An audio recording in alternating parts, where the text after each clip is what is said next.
ఒక ముసలి గద్ద ఎలా చెప్పిందంటే, ఈ 5 విషయాలు మనల్ని పెద్ద పెద్ద కష్టాల నుంచి కాపాడతాయి. వీటిని అలవాటు చేసుకుంటే బీదరికం మన దరిదాపుల్లోకి కూడా రాదు. అందుకే స్నేహితులారా, ఈ కథను మొదటి నుంచి చివరి వరకు గమనించి మనస్సు పెట్టి వినండి. ఒకప్పుడు జరిగిన సంగతి ఏంటంటే, మాత పార్వతి భగవంతుడైన శివుణ్ణి అడిగింది, అయ్యా మీరే కదా ఈ మొత్తం ప్రపంచాన్ని కాపాడటానికి సముద్ర మథనం సమయంలో వచ్చిన ఆ భయంకరమైన విషాన్ని మీ గొంతులో ధరించి హలాహలం తాగేశారు. ఆ కరుణను, ఆ దయను గుర్తు చేసుకుంటూ, అయ్యా మాకు కూడా 5 దివ్యమైన జ్ఞానాలు చెప్పండి. అవి మనిషి జీవితాన్ని సవరించడమే కాకుండా అతన్ని ప్రతి కష్టం నుంచి కాపాడి బీదరికం నుంచి విముక్తి చేస్తాయి. మాత పార్వతి యొక్క వినయపూర్వకమైన ప్రార్థన విన్న భగవంతుడు భోళానాథ్ మందహాసంతో మాట్లాడారు. అమ్మా పార్వతి, మీరు మొత్తం మనుషుల కళ్యాణం కోసం చాలా మంచి ప్రశ్న అడిగారు. అమ్మా, మీ ప్రశ్నకు నేను జవాబు ఇస్తాను. కాని ఆ జవాబులో అర్థం చేసుకోవటానికి ముందు నేను మీకు ఒక కథ చెప్తాను. ఈ కథ ద్వారా మీ ప్రశ్నలకు సమాధానాలు తనంతట తాను వచ్చేస్తాయి. అప్పుడు మాత పార్వతి వినయంగా అన్నారు, అయ్యా మీరు చెప్పబోయే ఈ కథను మొదటి నుంచి చివరి వరకు తప్పకుండా వింటాను. ఎందుకంటే ఇంత ప్రేరణాత్మకమైన జ్ఞానంతో నిండిన కథను ఎవరు వదులుకుంటారు? భగవంతుడు భోళానాథ్ ప్రేమపూర్వకమైన చూపుతో మాత పార్వతి వైపు చూసి కథ మొదలు పెట్టారు. అమ్మా పార్వతి, ఇది పూర్వకాలం సంగతి. ఒక రాజు రాజ్యంలో పట్టణం బయట ఒక పెద్ద చెట్టు మీద ఒక గద్ద, దాని భార్య గద్ద ఉండేవి. ఆ చెట్టు మీద వాళ్ల జీవితం చాలా సుఖంగా సాగేది. ప్రతిరోజు వాళ్లకు తినటానికి ఎంత ఆహారం కావాలంటే అంత దొరికేది. ఆకలితో ఉండటం అనేది ఎప్పుడూ రాలేదు. అందుకే గద్ద, దాని భార్య ఆ స్థలాన్ని వదిలి ఎక్కడికి వెళ్లాలని ఎప్పుడూ అనుకోలేదు. ఒకరోజు సాయంకాలం అయ్యేసరికి చల్లని గాలులు చెట్టు కొమ్మలను ఊపేస్తున్నాయి. అప్పుడు గద్ద భార్య తన భర్తతో అంది, అయ్యా ఈరోజు చలి అంతగా పెరిగిపోయింది. రాత్రి గడపటం చాలా కష్టమవుతోంది. ఏదైనా కథ చెప్పండి. అందులో జ్ఞానం కూడా ఉండాలి, మనస్కు శాంతి కూడా కలగాలి. అప్పుడు ఈ పొడవైన రాత్రి సులభంగా గడిచిపోతుంది. భార్య వినయపూర్వకమైన ప్రార్థన విన్న గద్ద ప్రేమతో నవ్వి అన్నాడు, అమ్మా ఈరోజు నేను నీకు నా స్వంత కళ్లతో చూసిన ఒక కథ చెప్తాను. అది చాలా జ్ఞానప్రదమైనది, ప్రేరణాత్మకమైనది. అందులో చెప్పిన 4 విషయాలు మనిషి తన జీవితంలో అనుసరిస్తే ఎంత పెద్ద కష్టంలోనైనా పడకుండా ఉంటాడు. మరి కష్టం వచ్చినా త్వరగా బయటపడతాడు. ఈ కథ ఆసక్తికరమైనది, జీవితానికి దిశానిర్దేశం చేసేది. అందుకే గమనించి విను. గద్ద అన్నాడు, అమ్మా గద్ద, ఇది మన వివాహం కాకముందు సంగతి. ఈ చెట్టు మీదే నేను ఒంటరిగా ఉండేవాడిని. నా కొంతమంది స్నేహితులు కూడా ఇక్కడే ఉండేవారు. అప్పుడు ఈ రాజ్యపు రాజు నుంచి ఈ కథ విన్నాను. మరి ఏమి జరిగిందో నా కళ్లతోనే చూశాను. అదే కథ ఈ రోజు నీకు చెప్తాను. ఎందుకంటే దీనివల్ల మనిషి భాగ్యం ఎలా మారుతుందో స్పష్టంగా తెలుస్తుంది. ఒక పట్టణంలో ఉత్తమ్ అనే ఒక యువకుడు ఉండేవాడు. ఒకరోజు ఏదో పని విషయంలో అతనికి తన తండ్రితో వివాదం జరిగింది. కోపంతో అతని తండ్రి అతనికి 4 బంగారు నాణాలు ఇచ్చి అన్నాడు, పోరా ఇంట్లో ఊరికే పడుకుని ఉంటావు. ఈ నాణాలు తీసుకుని బయటికి వెళ్లి ఏదైనా వ్యాపారం చేసి డబ్బు సంపాదించుకునిరా. అప్పుడు నీకు కూడా జీవితం గురించి అనుభవం వస్తుంది. తండ్రి మాటలు విన్న ఉత్తమ్ ఆ 4 నాణాలు తీసుకుని అదే సాయంత్రం ఇతర ప్రాంతాలకు వ్యాపారం చేయటానికి బయలుదేరాడు. దారి అంతా అతడు ఇదే ఆలోచిస్తున్నాడు, ఈ 4 నాణాలతో చిన్న చిన్న వ్యాపారం చేసినా సరే తిరిగి వచ్చి తండ్రికి చూపించి నేను కూడా ఏదో చేయగలను, సంపాదించగలను అని నిరూపిస్తాను. ఇలాంటి ఆశ, ఉత్సాహంతో అతడు తన దారిలో ముందుకు సాగుతున్నాడు. ప్రయాణంలో ఒక్కసారిగా అతనికి ఒక సాధువుతో పరిచయమైంది. సాధు మహాశయుడు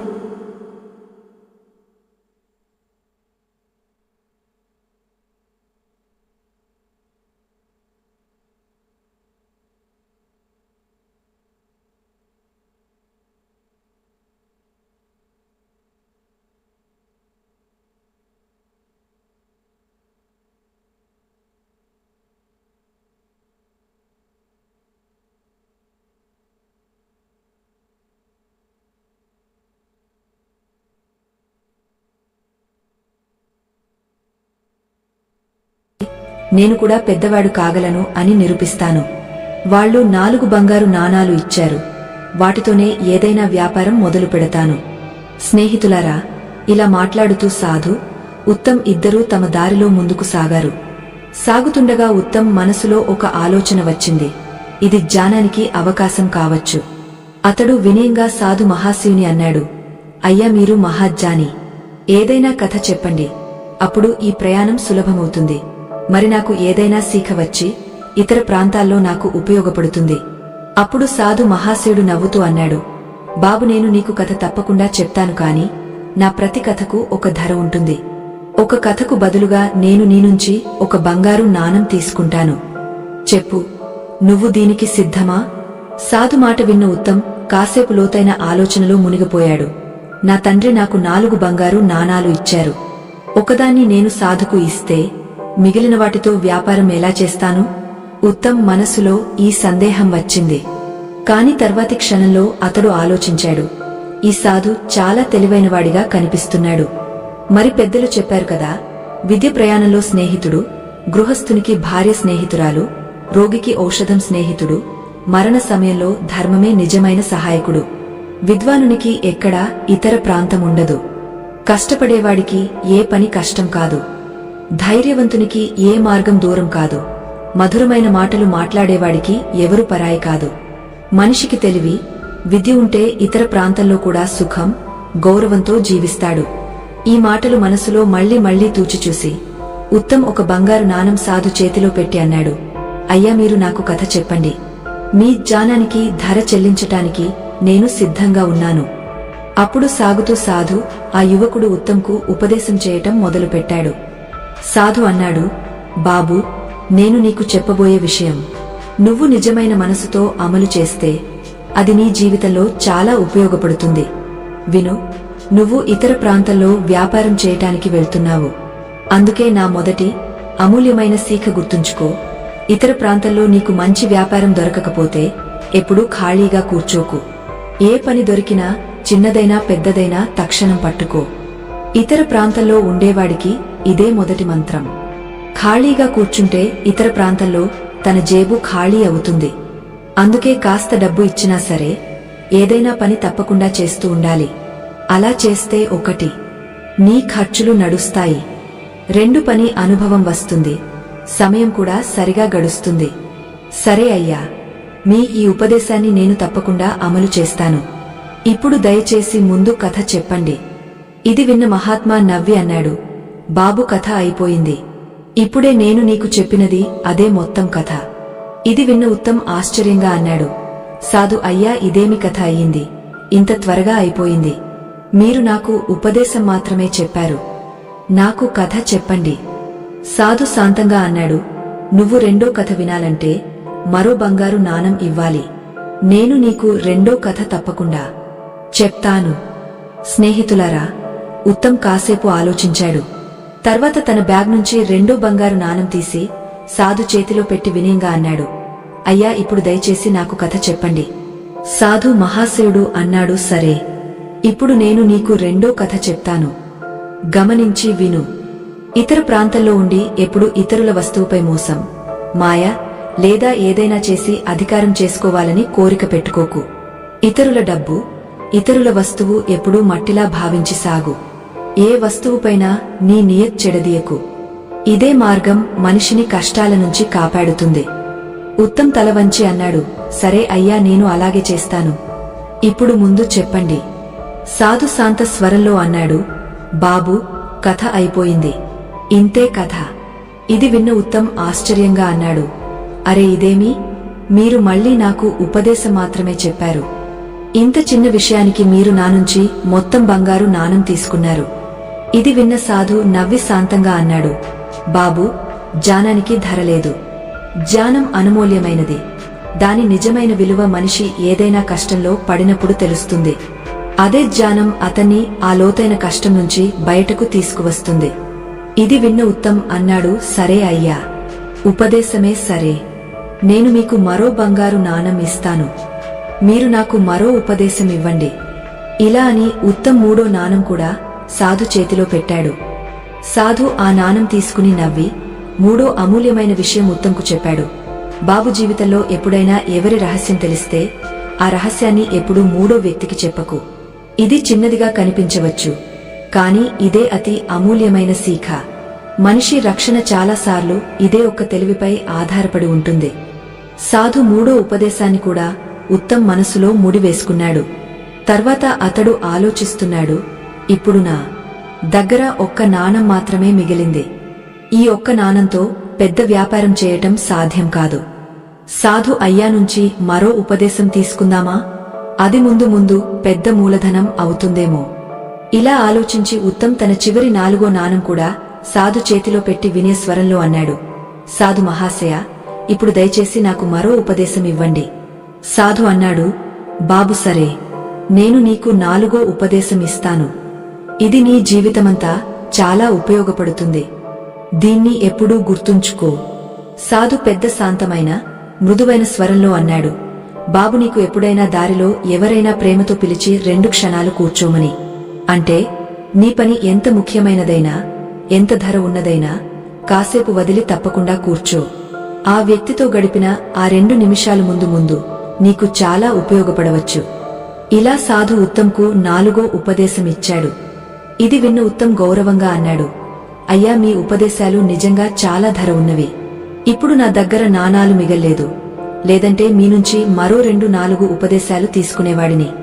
ఇది విన్న సాధు నవ్వి అన్నాడు, బాబూ, ఎవరి ఉపదేశాన్ని, ఎవరి బోధను ధర చెల్లించకుండా తీసుకోకూడదు.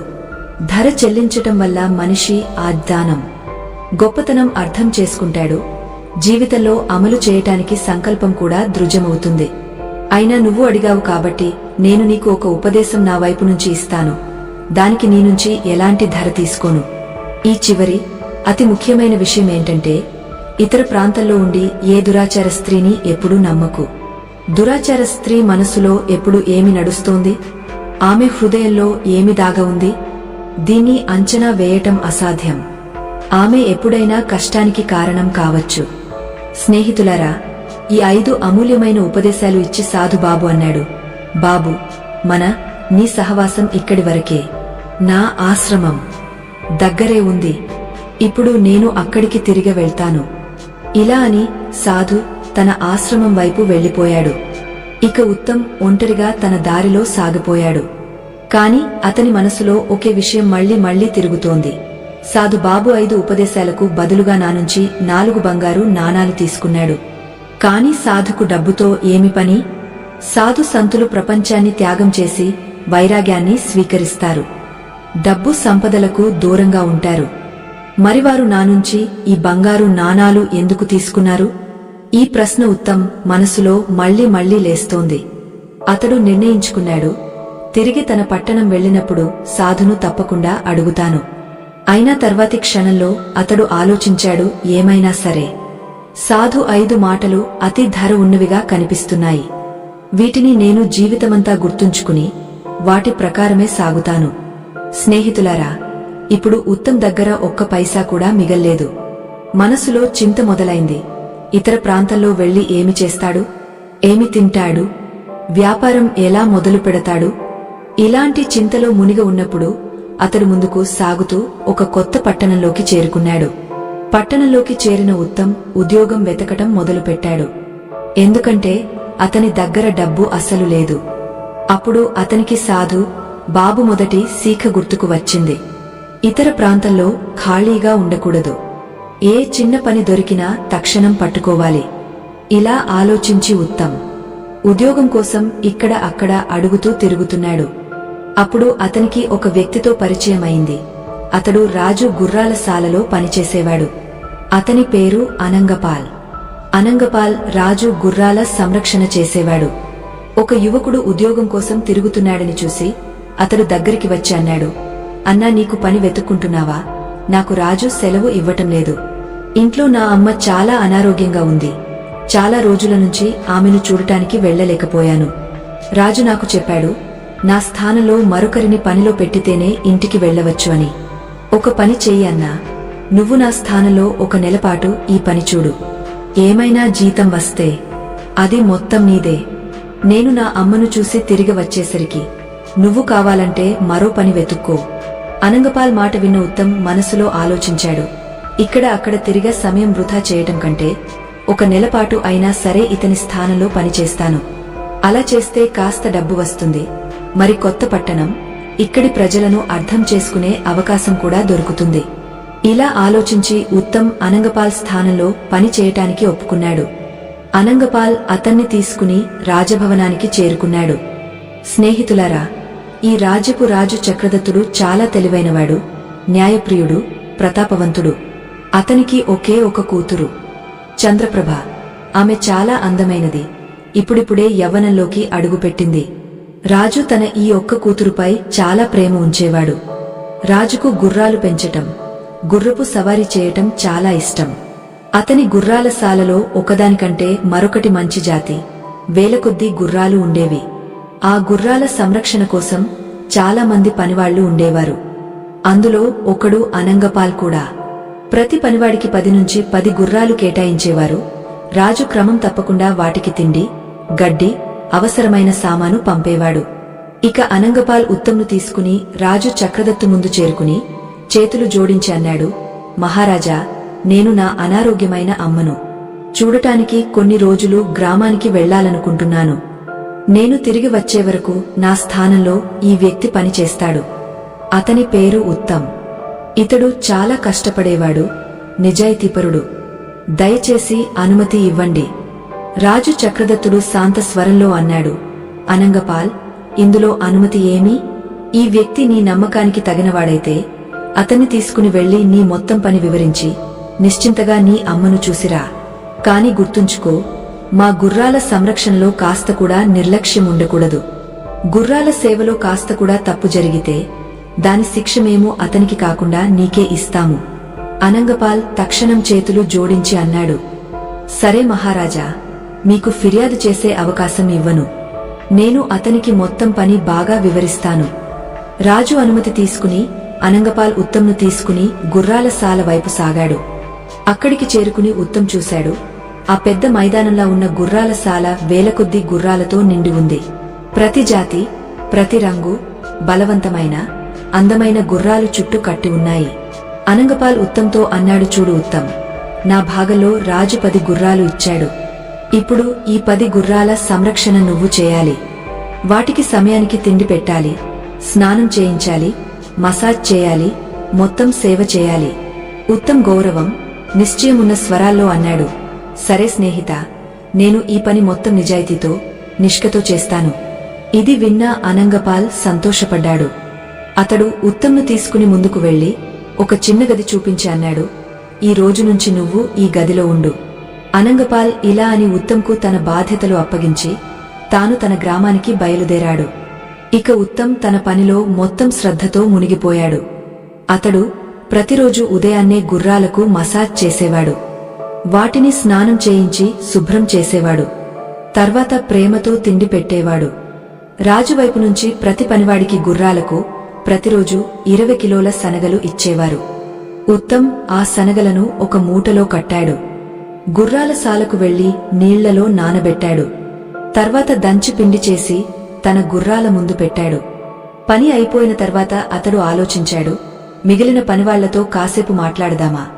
అప్పుడు కొత్త స్థలం గురించి అర్థమవుతుంది, స్నేహం కూడా పెరుగుతుంది. ఇలా ఆలోచించి అతడు మిగిలిన గుర్రాల సంరక్షణ చేసే పనివాళ్ల దగ్గరికి వెళ్లాడు. కాని అక్కడికి చేరుకుని అతడు చూసినది చూసి అతని హృదయం బాధపడింది. మొత్తం పనివాళ్లు ఒక గదిలో కూర్చుని మద్యం తాగుతున్నారు, నవ్వుకుంటూ సమయం గడిపేస్తున్నారు. మరి వాళ్ల బేచారా గుర్రాలు ఆకలితో కట్టి ఉన్నాయి. ఉత్తమ్ ఆశ్చర్యంగా అన్నాడు, అరే అన్నలు, మీరు ఇంకా మీ గుర్రాలకు తిండి, గడ్డి పెట్టలేదా? ఇక్కడ కూర్చుని మద్యం తాగుతున్నారు. ఇది వినగానే వాళ్ల మొత్తం పనివాళ్లు నిర్లక్ష్యంగా అన్నారు, అరే అన్నా, తన పని పూర్తి చేయకుండా మేము ఎప్పుడు తినటం, తాగటం చేయము. మేము మొత్తం మా గుర్రాలకు తిండి పెట్టేశాము. అందుకే ఇక్కడికి వచ్చి కూర్చుని మద్యం తాగుతున్నాము. ఉత్తమ్ చుట్టూ చూశాడు. రాజు ఇక్కడ నుంచి గుర్రాలకు ఇచ్చిన శనగలు ఇంకా అలాగే వాళ్ల దగ్గర పడి ఉన్నాయి. ఒక్క గింజ కూడా తగ్గలేదు. ఇది చూసి ఉత్తమ్ ఆశ్చర్యపోయి అన్నాడు, అరే అన్నలు, ఏమి మాట్లాడుతున్నారు? మీ దగ్గర ఇంకా శనగల మూటలు అలాగే పడి ఉన్నాయి దంచటానికి. మీరు మీ గుర్రాలకు తిండి, గడ్డి పెట్టాము అంటున్నారు. ఇది స్పష్టమైన అబద్ధం. అప్పుడు వాళ్ల పనివాళ్లు నిర్లక్ష్యంగా నవ్వుతూ జవాబిచ్చారు, అన్నా, మా దగ్గర ఉన్న శనగలు గుర్రాలకు పెట్టటానికి కాదు, వాటిని మార్కెట్లో అమ్మేసి ఆ డబ్బుతో మా మద్యం సర్దుబాటు చేసుకుంటాము. ఉత్తమ్ ఆశ్చర్యంగా అడిగాడు. మరి గుర్రాలకు ఏమి పెడతారు? వాళ్ళు నవ్వుతూ జవాబిచ్చారు. రాజు మాకు ప్రతిరోజు 20 కిలోల శనగలు ఇస్తాడు. మేము అందులో 5 కిలోల శనగలు మాత్రమే గుర్రాలకు పెడతాము. మిగిలిన 15 కిలోలు అమ్మేసి మా మద్యం సర్దుబాటు చేసుకుంటాము. పనివాళ్ల ఈ ప్రవర్తన ఉత్తమ్కు చాలా బాధ కలిగించింది. అతడు గంభీరంగా అన్నాడు, ఇది రాజుతో మోసం, మరి ఈ అమాయక జంతువులతో అన్యాయం. మీరు మొత్తం మీ మద్యం పొట్ట నింపటానికి ఈ బేచారాలను ఆకలితో ఉంచుతున్నారు. ఇది పాపం. ఇది వినగానే వాళ్ల మొత్తం పనివాళ్లు కోపంగా అన్నారు, చూడు అన్నా, పొట్ట నింపటానికి ఇది మొత్తం చేయాలి. రాజు ఇచ్చే జీతంతో మా గుజారా సరిగా సాగదు. ఈ కాలంలో డబ్బుతో ఎవరి పొట్ట భర్తీ అవుతుంది? నువ్వు కూడా అలాగే చెయ్యి. నిన్ను ఎవరు ఆపుతారు? నిన్ను ఇక్కడ పనిలో పెట్టింది అనంగపాల్, రాజు కాదు. అందుకే మేము నీకు స్పష్టంగా చెప్తున్నాము. కాని గుర్తుంచుకో, ఈ మాట ఎవరితోనూ చెప్పకు, లేదంటే నీకు మంచిది కాదు. స్నేహితులారా, ఉత్తమ్ వాళ్ల మాటలు మొత్తం విని ఏమీ జవాబు చెప్పకుండా శాంతంగా తన గదికి తిరిగి వచ్చాడు. అతడు మంచం మీద కూర్చుని లోతైన ఆలోచనలో మునిగిపోయాడు. వాళ్లు సరిగా చెప్తున్నారు. రేపటి నుంచి నేను కూడా అలాగే చేస్తాను. మోసం చేస్తాను, దొంగతనం చేస్తాను, చాలా డబ్బు సంపాదిస్తాను. నాకు ఇక్కడ 1 నెల మాత్రమే ఉండాలి.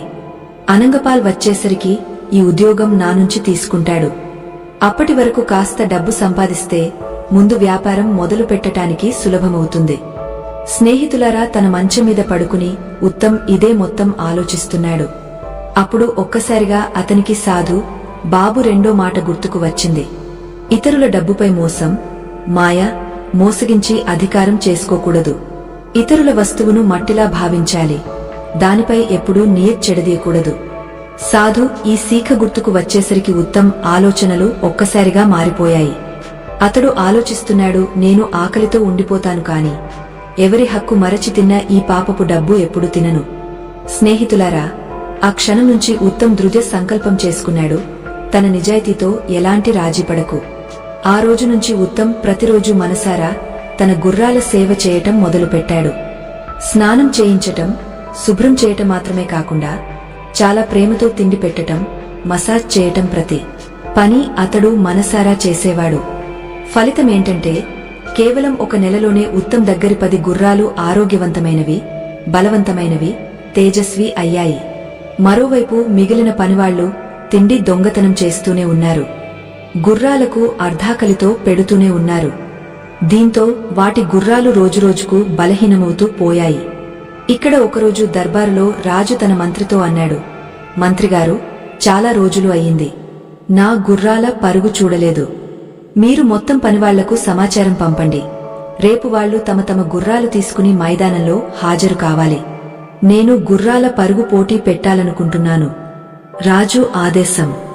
వచ్చేసరికి మంత్రి తక్షణం గుర్రాల శాలలోని మొత్తం పనివాళ్లకు సందేశం పంపాడు. మరుసటి రోజు మొత్తం పనివాళ్లు తమ గుర్రాలను స్నానం చేయించి అలంకరించి మైదానంలోకి తీసుకువచ్చారు. కాని రాజు చక్రదత్తుడు ఆ గుర్రాలపై చూపు పడేసరికి అతని ముఖం రంగు మారిపోయింది. అతడు చూశాడు, మొత్తం గుర్రాలు బలహీనమైనవి, సన్నగా, వాడిపోయినట్టు కనిపిస్తున్నాయి. ఉత్తమ్ సంరక్షణలో ఉన్న ఆ 10 గుర్రాలు మాత్రం మినహా. ఉత్తమ్ గుర్రాలు బంగారంలా మెరుస్తున్నాయి. ఆరోగ్యవంతమైనవి, బలవంతమైనవి, పరుగెత్తటానికి ఆతృతగా ఉన్నాయి. ఇది చూసి రాజు కోపం హద్దు దాటిపోయింది.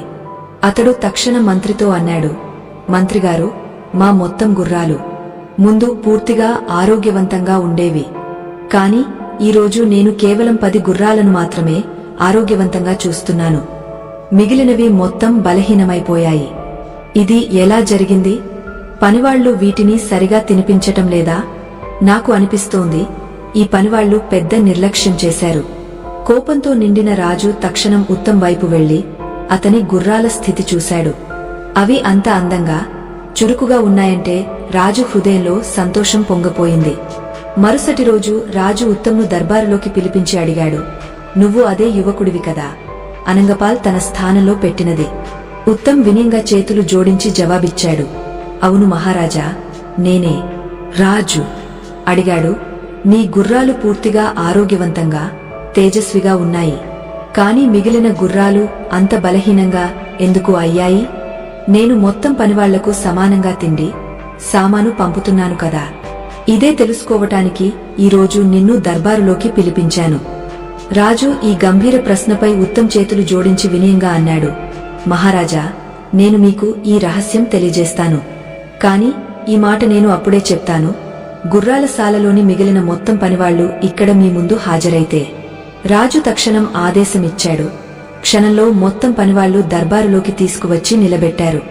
అప్పుడు రాజు మళ్లీ అడిగాడు, ఇప్పుడు చెప్పు ఉత్తమ్, మిగిలిన గుర్రాలు అంత బలహీనమైపోయాయి ఎందుకు?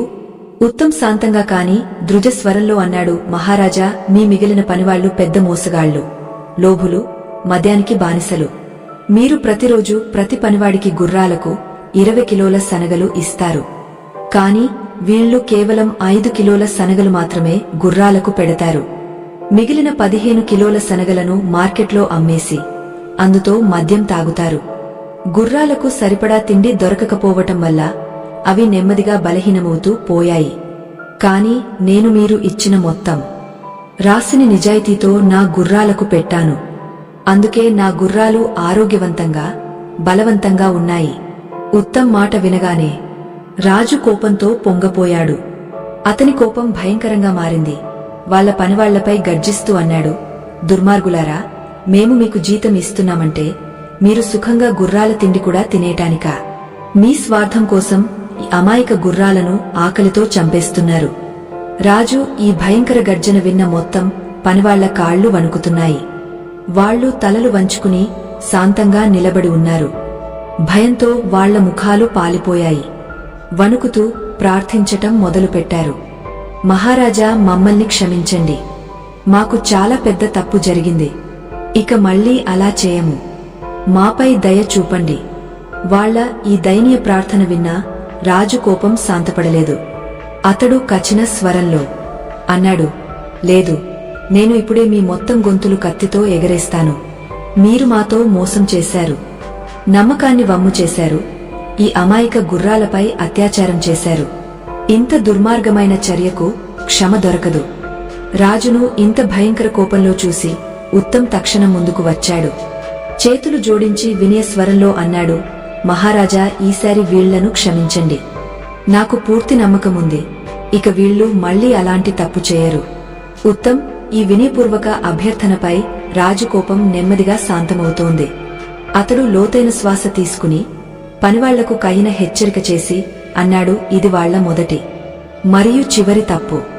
ఇక కాస్త కూడా నిర్లక్ష్యం లేదా దొంగతనం పట్టుబడితే శిక్ష అతి కఠినంగా ఉంటుంది. స్నేహితులారా, ఉత్తమ్ నిజాయితీ, సత్యనిష్క, దయాగుణం చూసి రాజు చాలా సంతోషపడ్డాడు. అతడు ఉత్తమ్ను ప్రశంసిస్తూ అతన్ని గుర్రాల సాల ప్రధాన పర్యవేక్షకుడిగా నియమించాడు. ఈ రోజు నుంచి నీ బాధ్యత ఏంటంటే వీళ్ల మొత్తం నిఘా ఉంచు. ఎవరైనా పనివాడు గుర్రాల తిండి దొంగతనం చేస్తే లేదా కాస్త మోసం చేస్తే ఆ సమాచారం తక్షణం మాకు చేరాలి. ఈ పనికి బదులుగా మేము నీకు ప్రతి నెల 10,000 బంగారు నాణాలు ఇస్తాము. రాజు కచిన ఆదేశాలు ఇచ్చి మొత్తం పనివాళ్లను వదిలేశాడు. ఉత్తమ్ను వాళ్ల మొత్తం నిఘా ఉంచటానికి నియమించాడు. రాజు తన వేలికి తొడిగిన ఒక ధర ఉన్న వజ్రాల అంగుష్టం తీసి ఉత్తమ్ చేతిలో పెట్టి అన్నాడు, ఎప్పుడైనా నువ్వు మాతో కలవాలంటే ఈ అంగుష్ఠాన్ని కాపలాదారులకు చూపు. వాళ్లు ఆపకుండా నిన్ను మా దగ్గరికి తీసుకువస్తారు. ఇది నీ గుర్తింపు. గుర్రాల సాలకు తిరిగి వచ్చిన ఉత్తమ్ మొత్తం పనివాళ్లను సమావేశపరిచాడు. శాంత స్వరంలో చూసి అన్నాడు, చూడండి, ఈసారి నేను మిమ్మల్ని కాపాడాను. కాని మళ్లీ మీ తప్పు పట్టుబడితే రాజు మహారాజు మిమ్మల్ని జీవితకాలం జైలులో పడేస్తారు. అందుకే ఇక నిజాయితీతో మీ పని చేయటమే మీకు మంచిది.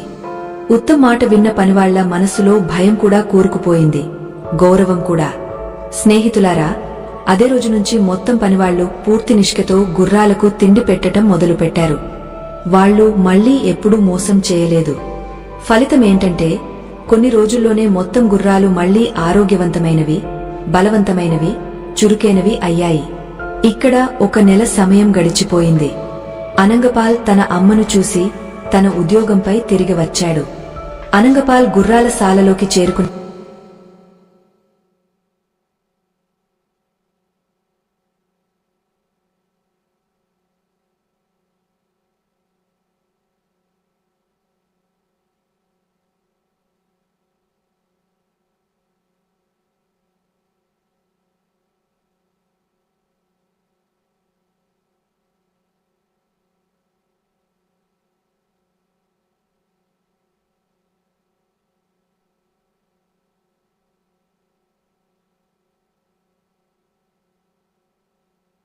ఇప్పుడు అతడు ఇక్కడి నుంచి వెళ్ళడు, ఎందుకంటే రాజు అతన్ని మా సంరక్షణ కోసం ప్రత్యేకంగా ఉద్యోగంలో పెట్టాడు.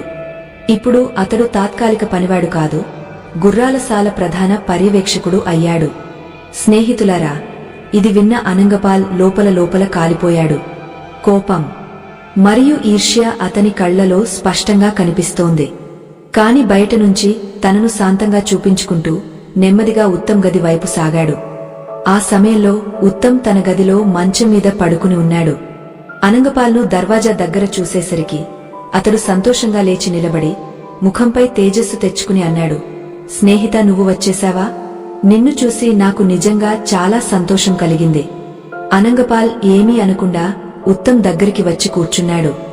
అతడు కూర్చునేసరికి ఉత్తమ్ ఉత్సాహంగా అతనికి మొత్తం సంఘటనలు చెప్పటం మొదలుపెట్టాడు. దొంగతనం ఎలా పట్టుబడింది, గుర్రాలు ఎలా బలహీనమయ్యాయి, ఎలా అతడు రాజుకు సత్యం చెప్పాడు, ఎలా రాజు అతన్ని ప్రధాన పర్యవేక్షకుడిగా చేశాడు. అనంగపాల్ మొత్తం వింటూ ఉన్నాడు. తర్వాత స్వల్ప నవ్వు చేసి అన్నాడు, నీ ముందే నాకు ఈ సంగతి మొత్తం తెలిసిపోయింది. ఆ తర్వాత ఉత్తమ్, అనంగపాల్ ఇద్దరు కలిసి భోజనం చేశారు. భోజనం శాంతంగా అయిపోయింది. ఇద్దరూ తమ తమ మంచాలపై పడుకున్నారు. కాని స్నేహితులారా, దృశ్యం మాత్రమే శాంతంగా ఉంది. మనసు లోపల ఏదో మరొకటి నడుస్తోంది. అనంగపాల్ మనసులో ఉత్తంపై ఈర్ష్య పొంగపోతోంది. ఎందుకంటే రాజు ఉత్తంకు అతనికంటే పెద్ద పదవి ఇచ్చాడు. పనివాళ్ల దొంగతనం ఉత్తం పట్టుకున్నాడు. మరి అతి పెద్ద సంగతి, అనంగపాల్ తాను కూడా దొంగతనం చేసేవాడు. అందుకే అతనికి ఉత్తమ్ సత్యం, నిజాయితీ స్వభావం అస్సలు నచ్చలేదు. అతన్ని కిందికి చూపాలనుకున్నాడు. అతని నుంచి ప్రతీకారం తీర్చుకోవాలనుకున్నాడు. స్నేహితులారా, భోజనమైన తర్వాత అనంగపాల్ తన గదిలో పడుకున్నాడు. ఉత్తమ్ తన కొత్త గదిలోకి వెళ్లిపోయాడు. దాన్ని రాజు ప్రత్యేకంగా ఇచ్చాడు. ఆ రాత్రి ఆకాశంలో నల్ల మేఘాలు కమ్ముకున్నాయి. గాలిలో చల్లదనం ఉంది. స్వల్ప స్వల్ప వర్షం పడుతోంది. అప్పుడప్పుడు మెరుపు ఆకాశాన్ని చీల్చుకుంటూ మెరుస్తోంది. అదే రాత్రి రాజకుమారి చంద్రప్రభ కళ్లలో కూడా నిద్రలేదు. ఎందుకంటే స్నేహితులారా, మీకు తెలిస్తే ఆశ్చర్యం కలుగుతుంది. రాజకుమారి చంద్రప్రభకు అనంగపాల్కు మధ్య ప్రేమ సంబంధం నడుస్తోంది. రాజకుమారి తరచుగా రాత్రి చీకటిలో అతన్ని కలవటానికి వచ్చేది. మరి ఈరోజు అతనికి తెలిసింది అనంగపాల్ తిరిగి వచ్చేశాడని. అతనికి అనిపించింది, ఉత్తమ్ ఇప్పుడు ఇక్కడి నుంచి వెళ్లిపోయి ఉంటాడు కాబట్టి కలవటం సురక్షితంగా ఉంటుంది. రాజకుమారి తన భవనం పైకప్పుపై ఆందోళనగా తిరుగుతోంది. కామాగ్నితో ఆమె మనస్సు తపిస్తోంది. ప్రేమ వ్యాకులత పెరుగుతోంది. చివరికి ఆమె దాక్కుంటూ అనంగపాల్ గది వరకు చేరుకుని లోపలికి వెళ్లిపోయింది. ఇక్కడ సంయోగంగా అదే సమయంలో ఉత్తమ్ ఏదో పనిమీద అదే దిశలో వచ్చాడు. అతడు అనంగపాల్ గది దగ్గరికి చేరుకునేసరికి లోపలి నుంచి ఒక స్త్రీ స్వల్ప స్వరం వినిపించింది. ఉత్తమ్కు ఆశ్చర్యం కలిగింది. అతడు శాంతంగా వంగా కిటికీ నుంచి లోపలికి చూస్తాడు. అతని కళ్ళు అవిశ్వాసంతో విశాలమవుతాయి. అక్కడ అనంగపాల్, రాజకుమారి చంద్రప్రభ కలిసి కూర్చుని ఉన్నారు. ఇది చూసి ఉత్తమ్ స్తంభించిపోయాడు. ఎవరితోనూ ఏమీ అనకుండా, శబ్దం చేయకుండా అతడు శాంతంగా తన గది వైపు తిరిగి వచ్చాడు. ఇక్కడ గది లోపల అనంగపాల్ రాజకుమారితో అన్నాడు, ప్రియా, ఈ సమయంలో ఉత్తమ్ మన మార్గంలో అతి పెద్ద ముల్లు అయ్యాడు. అతడు బతికి ఉన్నంత వరకు మన కలవటం, మన ప్రేమ మొత్తం ప్రమాదంలో ఉంది. ఏదైనా చేసి నువ్వు ఉత్తమ్ను చంపేయి. అప్పుడు మనం పూర్తిగా నిశ్చింతగా ఉండగలం. ఇది విన్న రాజకుమారి హోక్యాలపై స్వల్ప భయంకరమైన నవ్వు వచ్చింది. ఆమె అంది, అయ్యా ప్రాణనాథ, ఇది ఏమి పెద్ద సంగతి కాదు. నువ్వు వ్యర్థంగా చింతపడుతున్నావు. నేను నా తండ్రితో చెప్పి ఉత్తమ్కు తక్షణం మరణ శిక్ష వేయిస్తాను. అతని పేరు గుర్తు కూడా మిగలదు. స్నేహితులారా, ఇక్కడ అదే సమయంలో ఉత్తమ్ తన గదిలో కూర్చుని లోతైన ఆలోచనలో మునిగిపోయాడు. అనంగపాల్ రాజు కళ్లలో మట్టి కొట్టి అతని కూతురుతో ప్రేమ చేస్తున్నాడు. ఇది స్పష్టంగా రాజుతో విశ్వాసఘాతకం. ఈ సంగతి నేను మహారాజుకు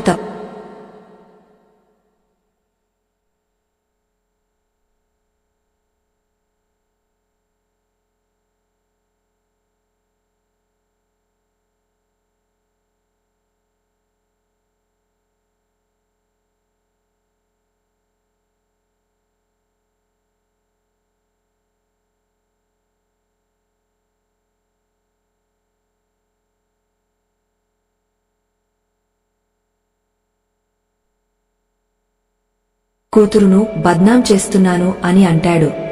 ఉల్టాగా నేనే రాజు కోపానికి బలి అవుతాను. ఇలాంటి ఆలోచనలు వచ్చేసరికి ఉత్తమ్ తిరిగి వచ్చేశాడు. శాంతంగా తన మంచం మీద పడుకున్నాడు. ఇక్కడ రాజకుమారి చంద్రప్రభ అనంగపాల్ నుంచి వీడ్కోలు తీసుకుని తన గదికి చేరుకుంది. లోపలి నుంచి దర్వాజా మూసేసి పెద్దగా ఏడవటం, అరవటం మొదలుపెట్టింది. రక్షించండి, రక్షించండి. ఆమె పెద్ద అరుపులు విన్న మొత్తం భవనంలోని పనివాళ్లు, దాసులు, దాసీలు ఒక్కసారిగా మేలుకున్నారు. తక్షణం రాజుకు సందేశం పంపారు. రాజు చక్రదత్తుడు పరుగున రాజకుమారి గదికి చేరుకుని ఆందోళనగా అన్నాడు, కూతురా, ఏమైంది? నువ్వు ఎందుకు ఏడుస్తున్నావు? స్నేహితులారా, అనంగపాల్ ప్రేరణపై రాజకుమారి చంద్రప్రభ స్త్రీ చరిత్ర రచించింది. ఒక్కసారిగా ఆమె పగిలిపోయినట్టు ఏడుస్తూ కన్నీళ్లతో తడిసిన స్వరంలో అరుస్తూ అంది, తండ్రి, మీరు కొత్తగా ఉద్యోగంలో పెట్టిన ఆ పనివాడు, అదే దుష్టుడు నాతో బలవంతం చేయటానికి ప్రయత్నించాడు. అతడు రాత్రి చీకటిలో నా గదిలోకి దూరిపోయాడు. నా గౌరవాన్ని దోచుకోవటానికి ప్రయత్నం చేస్తూ ఉన్నాడు. నేను అరుచుకుని సహాయం అడిగేసరికి అతడు కిటికీ నుంచి దూకి పారిపోయాడు. మీరు అతనికి బహుమతిగా ఇచ్చిన అంగుష్ఠాన్ని అతడు దుర్వినియోగం చేశాడు.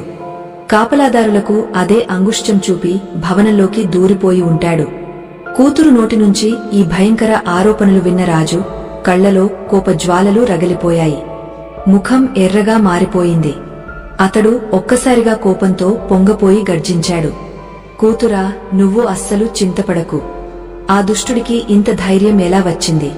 మా భవనంలోకి దూరి ఇంత దుర్మార్గమైన చర్య చేస్తాడు. ఇప్పుడే అతన్ని పిలిపిస్తాను. ఇప్పుడే అతని బుద్ధి చెప్తాను.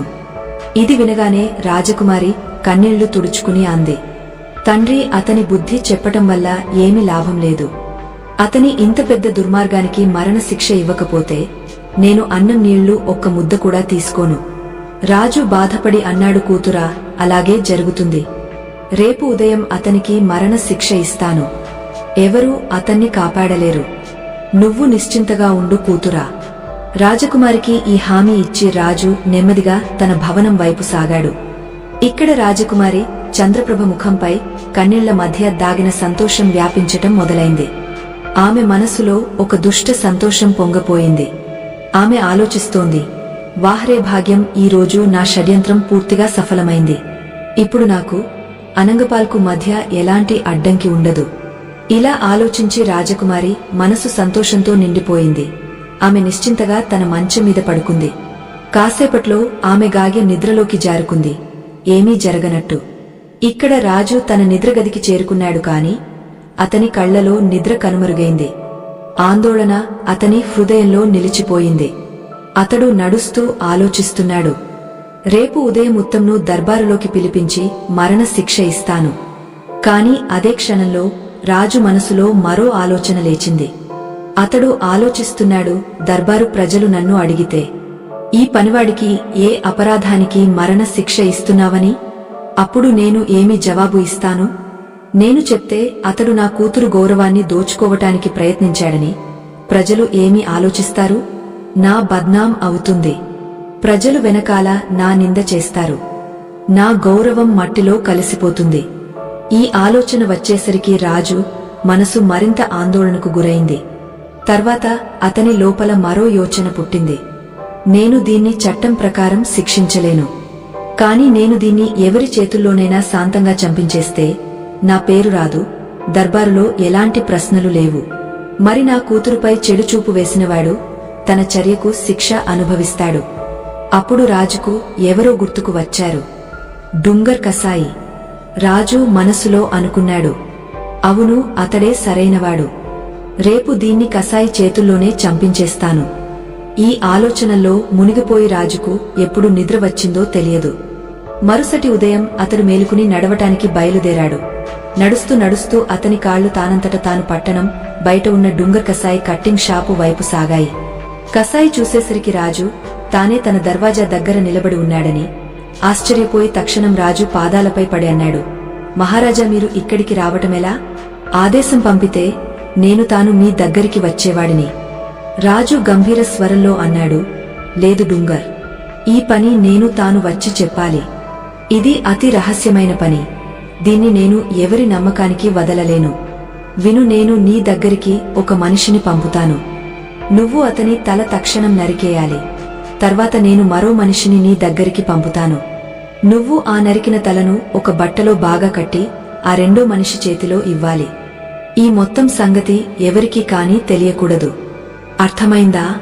ఇది వినగానే కసాయి ముఖం వెలవెలబోయింది. అతడు భయపడుతూ అన్నాడు, మహారాజా, మీరు ఏమి మాట్లాడుతున్నారు?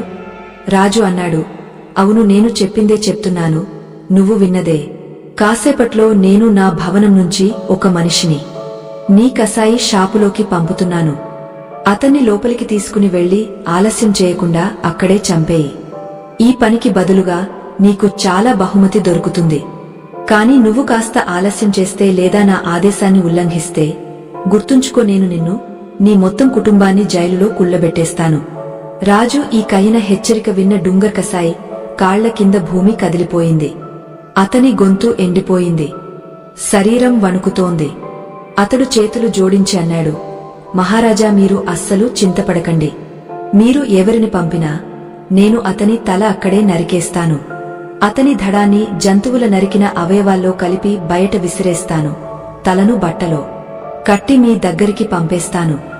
స్నేహితులారా, కసాయి మాటలు విన్న రాజు మనసులో కాస్త ఊరట కలిగింది. ఆదేశమిచ్చి అతడు తిరిగి భవనం వైపు సాగాడు. ఇక్కడ కసాయి తన షాపులో నిలబడి ఆందోళనగా రాజు పంపబోయే మొదటి మనిషి రావటానికి వేచి ఉన్నాడు. ఇక్కడ భవనంలోకి చేరుకున్న రాజు తక్షణం సైనికులకు ఆదేశమిచ్చాడు, ఉత్తమ్ను మా దగ్గరికి పిలువు. సైనికులు పరుగున వెళ్లి కాసేపట్లో ఉత్తమ్ను రాజు ముందు హాజరు చేశారు. రాజు గంభీరంగా కాని సాధారణంగా కనిపించే స్వరంలో అన్నాడు, ఉత్తమ్, నేను నిన్ను ఒక అతి ముఖ్యమైన పనిమీద పట్టణం బయటికి పంపాలనుకుంటున్నాను. మరి నాకు పూర్తి నమ్మకముంది. ఈ పని నువ్వు మాత్రమే సరిగా చేయగలవు. ఉత్తమ్ గౌరవంగా అడిగాడు. చెప్పండి మహారాజా, నాకు ఏమీ ఆదేశం? మీకోసం నేను ఏమైనా చేయటానికి సిద్ధంగా ఉన్నాను. అప్పుడు రాజు శాంత స్వరంలో అన్నాడు, అయ్యా ఉత్తమ్, నువ్వు తక్షణం ఒక కసాయి దగ్గరికి వెళ్ళాలి. అతడు నీకు శాంతంగా ఏదైనా ఇస్తాడు. దాన్ని ఎవరితోనూ ఏమీ అనకుండా నేరుగా మా దగ్గరికి తీసుకురా. గుర్తుంచుకో, ఈ పని పూర్తిగా రహస్యం. ఎవరికీ కాస్త కూడా తెలియకూడదు. ఉత్తమ్ తక్షణం తల వంచి అన్నాడు, మీ ఆదేశం ప్రకారం మహారాజా, నేను ఇప్పుడే వెళ్తాను. ఇలా అని ఉత్తమ్ ఆలస్యం చేయకుండా కసాయి వైపు సాగాడు. స్నేహితులారా, సాగుతుండగా అతని మనసులో మళ్లీ మళ్లీ ఇదే ప్రశ్నలేస్తోంది, రాజు ఇంత రహస్యమైన ముఖ్యమైన పని ఏమిటి? కాని తర్వాత అతడు ఆలోచించాడు, రాజు నన్ను ఇంత యోగ్యుడిగా భావించాడు. ఇదే నాకు గౌరవం. ఏ పనైనా సరే పూర్తి చేస్తాను. ఇలాంటి ఆలోచనల్లో మునిగా అతడు పట్టణం బయటికి వచ్చేశాడు. ఒక్కసారిగా అతడు ఒక కుటీరం చూశాడు. దాని బయట చాలామంది సాధు సంతులు కూర్చుని భగవంతుని గుణగానం చేస్తున్నారు. కీర్తనలు, భజనలు, హరినామ సంకీర్తన వాతావరణంలో వ్యాపించి ఉంది. ఉత్తమ్ కాసేపు అక్కడే ఆగపోయాడు. అప్పుడు ఆ సాధువుల్లో ఒకరు అతన్ని చూసి ఇష్టపడి తన దగ్గరికి పిలిచి అన్నాడు, బాబు, కాసేపు ఇక్కడ కూర్చుని భగవంతుని కీర్తన చెయ్యి. మొత్తం ఇక్కడే మిగిలిపోతుంది. కేవలం ఇదే మాత్రమే తోడుగా వస్తుంది. అప్పుడు ఉత్తమ్ అన్నాడు, క్షమించండి మహాశయ, నేను ఏదో ముఖ్యమైన పనిమీద వెళ్తున్నాను. ఈ సమయంలో నేను ఆగలేను. ఇలా అని ఉత్తమ్ ముందుకు సాగిపోయాడు. కాని ఒక్కసారిగా అతని మనసులో సాధు బాబు నాలుగో మాట గుంజనలు మొదలయ్యాయి. ఎంత ముఖ్యమైన పని అయినా సరే, లక్షల నష్టమైనా సరే, దారిలో ఎవరైనా ప్రేమతో 2 నిమిషాలు కూర్చోమని అంటే అతని దగ్గర తప్పకుండా కూర్చోవాలి. ఈ శీఖ గుర్తుకు వచ్చేసరికి ఉత్తమ్ కాళ్లు ఆగపోయాయి. అతడు తిరిగి వచ్చి సాధువుల మండలిలో కూర్చున్నాడు. భజన కీర్తనల్లో మునిగిపోయాడు. ఇక్కడ అనంగపాల్ ఆలోచిస్తున్నాడు, రాజు ఉదయాన్నే ఉత్తమ్ను ఎందుకు పిలిచాడు? అతడు ఇంకా ఎందుకు తిరిగి రాలేదు? అతడు రాజభవనం చుట్టూ తిరుగుతున్నాడు. అప్పుడు కిటికీ నుంచి రాజు చూపు అతనిపై పడింది. రాజు తక్షణం అతన్ని తన దగ్గరికి పిలిపించాడు.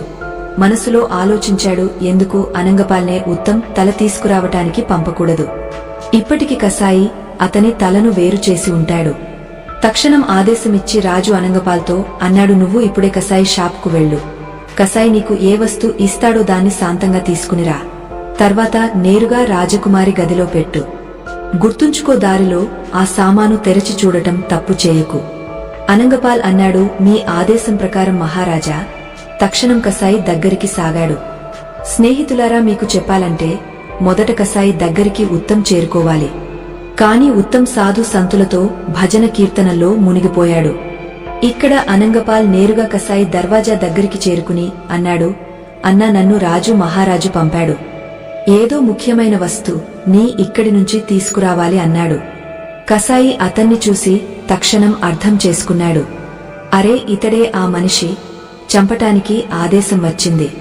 అతడు అన్నాడు, అన్నా, నువ్వు లోపలికి వెళ్ళు, నేను ఇప్పుడే వస్తాను. అనంగపాల్ ఇది అర్థం చేసుకోలేకపోయాడు, కసాయి తనను లోపలికి ఎందుకు పంపుతున్నాడని. రాజు యోచనకు పూర్తిగా తెలియదు. అతడు ఎలాంటి అనుమానం లేకుండా శాంతంగా లోపలికి వెళ్లిపోయాడు. కసాయి లోపలి నుంచి అరిచాడు, ముందు అలమరాలో ఆ వస్తు ఉంది, దయచేసి తీసుకో. స్నేహితులారా, అనంగపాల్ అలమరా తెరవటానికి వంగేసరికి అదే క్షణంలో కసాయి తన పదునైన కత్తి అతని గొంతుపై గులిపించాడు. ఒక్క దెబ్బకే అనంగపాల్ తల ధడం నుంచి వేరుపడి కింద పడిపోయింది. కసాయి చాలా వేగంగా ఆ తలను ఒక బట్టలో కట్టి మూట కట్టి పక్కన పెట్టాడు. ధడాన్నిలాగా బయటికి తీసుకువచ్చి గద్దలు, పిట్టలు, కాకులు తినటానికి విసిరేశాడు. తర్వాత శాంతంగా కూర్చుని రాజు పంపబోయే రెండో మనిషి కోసం వేచి ఉన్నాడు. ఇక్కడ ఉత్తమ్ సాధు సంతులతో భజన కీర్తనల్లో మునిగి ఉన్నాడు. కీర్తన అయిపోయి సాధువులు వెళ్లేసరికి ఉత్తమ్ లేచి నిలబడ్డాడు. అతనికి ఒక్కసారిగా గుర్తుకు వచ్చింది, అరే, రాజు నన్ను కసాయి దగ్గరికి పంపాడు. అతడు భయపడి తక్షణం కసాయి ఇంటివైపు పరుగున సాగాడు. కాసేపట్లో అతడు ఊపిరి ఆడకుండా కసాయి దర్వాజా దగ్గరికి చేరుకుని అన్నాడు, నేను మహారాజు దగ్గరి నుంచి వచ్చాను. ఏదో చేశారు అన్నారు. కసాయి అన్నాడు, అవును అన్నా, నాకు అర్థమైంది. అప్పుడు అతడు మరేమీ అనకుండా అదే మూట తీసుకుని వచ్చి అందులో అనంగపాల్ నరికిన తల ఉంది ఉత్తమ్ చేతిలో పెట్టాడు. అంతేకాకుండా కఠిన స్వరంలో వివరించి అన్నాడు, అన్నా, దీన్ని దారిలో తెరచి చూడకు. రాజు మహారాజుకు తెలిస్తే నువ్వు ఈ పొరలు తెరిచావని వాళ్లు నిన్ను ఊరివేసేస్తారు. ఉత్తమ్ తల ఊపి మూట తీసుకుని నేరుగా భవనం వైపు సాగాడు. స్నేహితులారా, అతనికి అస్సలు అంచనా లేదు అతని చేతిలో ఏముందో. అతడు రాజు ఆదేశాన్ని పాటిస్తూ వేగవంతమైన అడుగులతో సాగుతున్నాడు. కాసేపట్లో ఉత్తమ్ రాజు గదిలోకి చేరుకున్నాడు. అక్కడ రాజు, రాజకుమారి ఇద్దరు ఉన్నారు.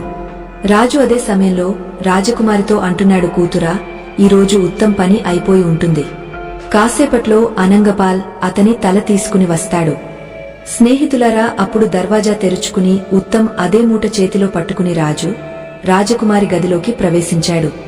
ఉత్తమ్ను బతికి చూసిన రాజు, రాజకుమారి ఇద్దరి హుషారు ఎగిరిపోయింది. వాళ్ల ముఖాలపై భయం, ఆశ్చర్యం ఒకేసారి వచ్చాయి.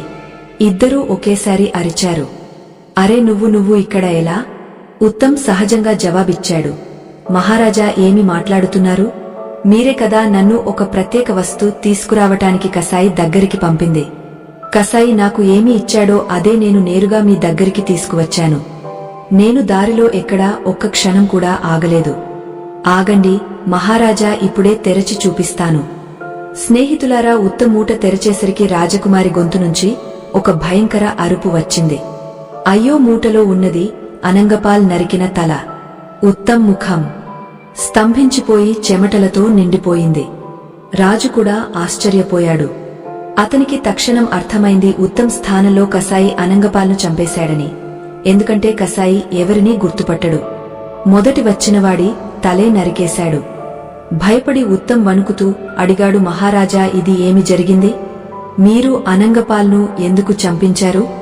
రాజుకు ఎలాంటి జవాబు లేదు. అతని ముఖంపై భయం, గ్లాని, స్తంభన ఉండిపోయాయి. ఇంతలో రాజకుమారి అనంగపాల్ నరికిన తల తీసుకుని విలపిస్తోంది, పెద్దగా పిచ్చివాళ్లలా ఏడుస్తూ. నా ప్రియతమా, నేను తెలియదు, నా చాలు నీకే ఉల్టా పడుతుందని. లేదంటే నేను ఇంత బాతక ఆట ఆడేవాడిని కాదు. నీ చెప్పుడు మీదే నేను ఉత్తంపై అబద్ధ ఆరోపణ చేశాను. నీ సంతోషం కోసమే నేను అతన్ని చంపాలనుకున్నాను. కాని ఆ ఉత్తమ్ ఎంత భాగ్యవంతుడు. మొత్తం జరిగినా సరే అతడు బతికి బయటపడ్డాడు. రాజకుమారి పిచ్చివాళ్లలా అరుస్తోంది. ఆమె మాటలు మొత్తం గదిలో ప్రతిధ్వనిస్తున్నాయి. స్నేహితులారా, రాజు చెవుల్లో ఈ మాటలు పడేసరికి అతని కళ్ళు ఫట్మని విశాలమయ్యాయి. ఒకే క్షణంలో అతనికి మొత్తం సత్యం అర్థమైంది. అతనికి తెలిసిపోయింది తన కూతురే అమాయకుడైన ఉత్తంపై అబద్ధ ఆరోపణ చేసిందని. కోపంతో అతని శరీరం వణికిపోయింది. అతడు తక్షణం తన కత్తిదీసి గర్జిస్తూ అన్నాడు, కూతురా, సత్యం సత్యం చెప్పు. ఉత్తంను చంపటం నీ చాలే కదా, సత్యం చెప్పు, లేదంటే నేను ఇప్పుడే నీ గొంతు ఎగరేస్తాను. స్నేహితులారా, రాజు గర్జన విన్న రాజకుమారి హుషారు ఎగిరిపోయింది. భయంతో ఆమె శరీరం వణుకుతోంది. ఆమె మొత్తం సత్యం ఒప్పుకుంది. ఇది వినగానే రాజు అక్కడే కూర్చున్నాడు. అతను 2 చేతులతో తన తల పట్టుకున్నాడు. అతని కళ్ల ముందు చీకటి కమ్ముకుంది. అతడు విరిగిన స్వరంలో అన్నాడు, అయ్యో, నేను ఏమి చేయబోతున్నాను? ఒక అమాయక వ్యక్తి ప్రాణం తన దురాచార మార్గభ్రష్టమైన కూతురు చెప్పుడు మీద తీసేసేవాడిని. అయ్యా భగవంతుడా, నువ్వు నన్ను పెద్ద అనర్థం చేయకుండా కాపాడావు. నా తప్పును క్షమించు. స్నేహితులారా, ఇక్కడ ఈ భయంకర సంఘటన రాజు హృదయాన్ని లోతుగా కదిలించింది. తన కూతురు చాలు, తన తప్పు, ఒక అమాయకుడి అసహాయ స్థితి, ఇవి మొత్తం రాజు లోపల లోతైన వైరాగ్యాన్ని పుట్టించాయి. మరుసటి రోజు రాజు దర్బారులోకి చేరుకున్నాడు. అతని కళ్లలో పశ్చాత్తాపముంది. ముఖం అలసిపోయినట్టు, మనసు విరిగపోయినట్టు. మొత్తం మంత్రులు, సైనికులు, దర్బారు ప్రజలు ఆశ్చర్యంగా అతన్ని చూస్తున్నారు. రాజు భారీ స్వరంలో అన్నాడు, నేను నా ఈ రాజ్యాన్ని త్యాగం చేస్తున్నాను. నేను ఇక మీ రాజు అని చెప్పుకోవటానికి యోగ్యుడిని కాదు. అందుకే నా స్థానంలో నా పనివాడు ఉత్తంను ఈ రాజ్యపు రాజుగా నియమిస్తున్నాను. రాజు ఈ నిర్ణయం విన్న మొత్తం దర్బారు ప్రజలు స్తంభించిపోయారు. మంత్రులు, సైనికులు, సభాసదులు మొత్తం కలిసి రాజును ఒప్పించటానికి చాలా ప్రయత్నం చేశారు. కాని రాజు మనసు ఇక ప్రాపంచిక మోహం నుంచి పైకి ఎగిరిపోయింది. చివరికి రాజు తన నిర్ణయం మార్చలేదు. అతడు తానే ఉత్తంకు రాజగద్ది అప్పగించి అడవి వైపు సాగిపోయాడు. అక్కడ అతడు భజన, కీర్తన, తపస్సులో జీవితం గడిపాడు. ఇక్కడ ప్రజలు కూడా ఉత్తంను తమ కొత్త రాజుగా స్వీకరించారు. కొత్త రాజుగా ఉత్తం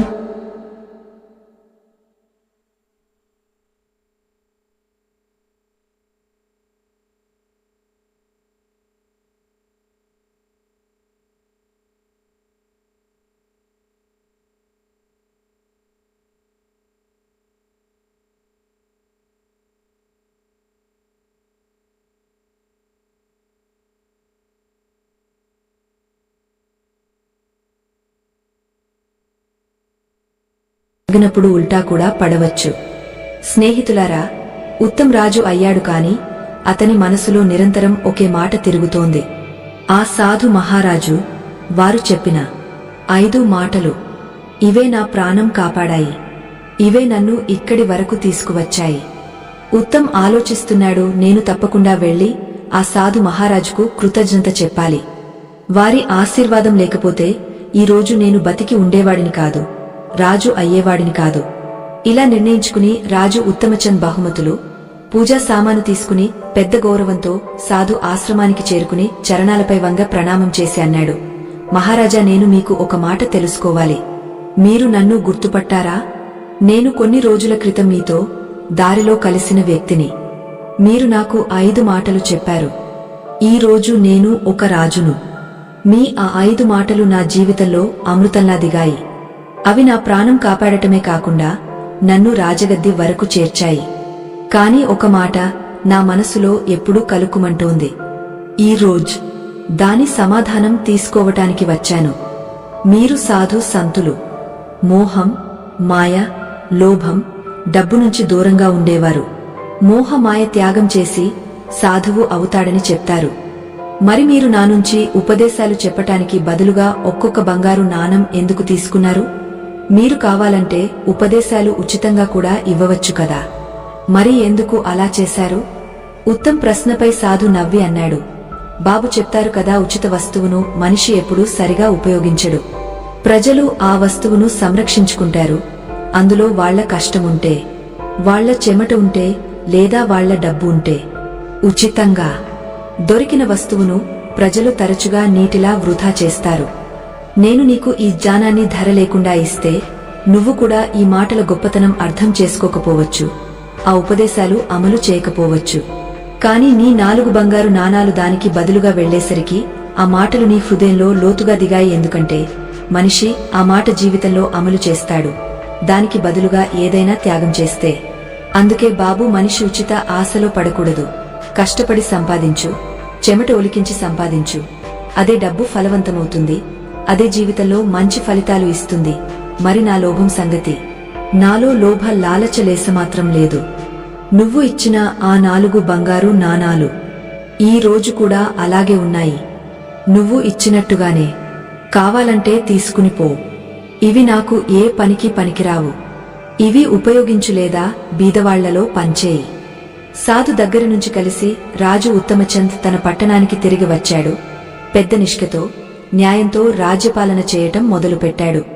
స్నేహితులారా, ఇప్పుడు భగవంతుడు భోళానాథ్ మాత పార్వతితో అన్నాడు, అమ్మ పార్వతి, ఈ కథ అర్థం ఏంటంటే జీవితంలో ఏ వస్తు ఉచితంగా తీసుకోకూడదు. ఉచిత వస్తు విలువ మనిషి ఎప్పుడూ అర్థం చేసుకోడు. రెండో మాట, మనం ఎప్పుడూ ఎవరితోనూ మోసం చేయకూడదు. మోసం మార్గం చివరికి మనిషినే నాశనం వైపు తీసుకువెళ్తుంది. మూడో మాట, ఎవరైనా ఇచ్చిన జ్ఞానం లేదా ఉపదేశం విని దాన్ని మరచిపోకూడదు. జీవితంలో సమయానికి అమలు చేయాలి. ఎందుకంటే అదే జ్ఞానం కష్ట సమయంలో రక్షిస్తుంది. నాలుగో మాట, మనం లోభి, దుష్ట స్వభావమున్న స్త్రీ నుంచి దూరంగా ఉండాలి. లేదంటే ఆమె ఎప్పుడైనా స్త్రీ చరిత్ర రచించి మనిషి జీవితాన్ని నాశనం చేయవచ్చు. ఐదో మరియు అతి ముఖ్యమైన మాట, నువ్వు ఎవరి రహస్యం తెలుసుకుంటే దాని మూడో వ్యక్తికి చెప్పకు, లేదంటే ఉల్టాగా నువ్వే ఆ ఉచ్చులో చిక్కుకుంటావు. మరి చివరిగా, మనిషి ఎప్పుడూ సత్య మార్గంలో సాగాలి.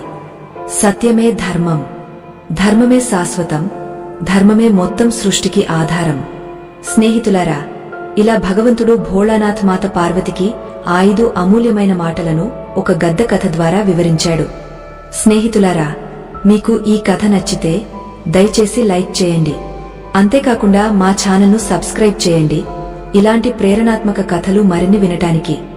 మరి ఈ కథను ఇక్కడి వరకు విన్నందుకు మనసారా ధన్యవాదాలు. జీవితంలో ఈ మాటలు అమలు చేస్తే మీరు కూడా సుఖశాంతులతో జీవిస్తారు. ఎలాంటి కష్టాలు మీ దరిదాపుల్లోకి రావు. మంచి మాటలు విని మంచి మార్గంలో సాగండి.